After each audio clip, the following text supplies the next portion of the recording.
എന്നിട്ട് നമ്മൾ ചെയ്യുന്നത് IQ ടെസ്റ്റ് ആണ്.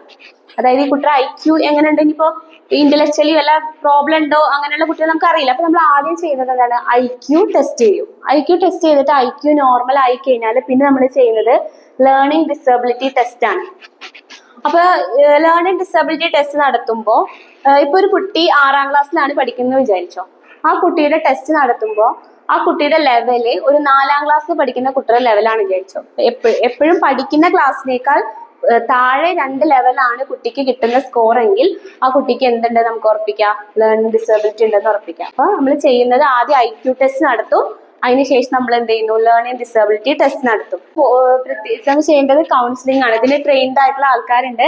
പക്ഷെ പാരന്റ്സ് അത് എന്ത് ചെയ്യാറില്ല, അംഗീകരിക്കാൻ തയ്യാറാവാറില്ല അല്ലെ. അതായത് കൗൺസിലിങ്ങിന് കൊണ്ടുപോകാന്ന് പറയുമ്പോൾ തന്നെ പാരന്റ്സിന്റെ ചിന്ത എന്താണെന്നറിയോ? കുട്ടിക്ക് എന്തോ മെന്റൽ പ്രോബ്ലം ഉണ്ട്, അല്ലെങ്കിൽ നാട്ടുകാരെന്ത് വിചാരിക്കും, അങ്ങനെയുള്ള ഒരു പ്രശ്നം. പക്ഷെ ഒരിക്കലും അങ്ങനെ വിചാരിച്ചു കഴിഞ്ഞാൽ ആ കുട്ടിയോട് നമ്മൾ ചെയ്യുന്ന ഒരു ദ്രോഹമാണ് അല്ലെ. ആ കുട്ടി ഭാവിയിൽ വലുതായി വരുമ്പോ ഒരുപാട് പ്രശ്നങ്ങൾ, ഇപ്പൊ ജോബിലായാലും അല്ലെങ്കിൽ ഫാമിലി ലൈഫിലായാലും ഒക്കെ ഒരുപാട് പ്രോബ്ലംസ് ആ കുട്ടി ഫേസ് ചെയ്യേണ്ടതായിട്ട് വരും. അപ്പൊ നമ്മൾ എപ്പോഴും എത്രയും നേരത്തെ കണ്ടെത്തിയിട്ട് അതിനുള്ള ട്രീറ്റ്മെന്റ് കൊടുക്കുക. ഒരിക്കലും നമുക്ക് പൂർണ്ണമായിട്ട് എന്ത് ചെയ്യാൻ പറ്റില്ല, അത് മാറ്റിയെടുക്കാൻ പറ്റില്ല. പക്ഷെ നമുക്ക് ഇമ്പ്രൂവ്മെന്റ്സ് കുട്ടികളിൽ കൊണ്ടുവരാനായിട്ട് സാധിക്കും.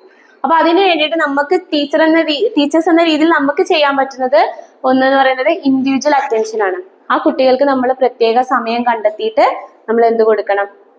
ആ കുട്ടിക്ക് മറ്റുള്ള കുട്ടികളെക്കാൾ കൂടുതൽ സമയം നമ്മൾ ആ കുട്ടിക്ക് വേണ്ടി സ്പെൻഡ് ചെയ്യേണ്ടതായിട്ട് വരും.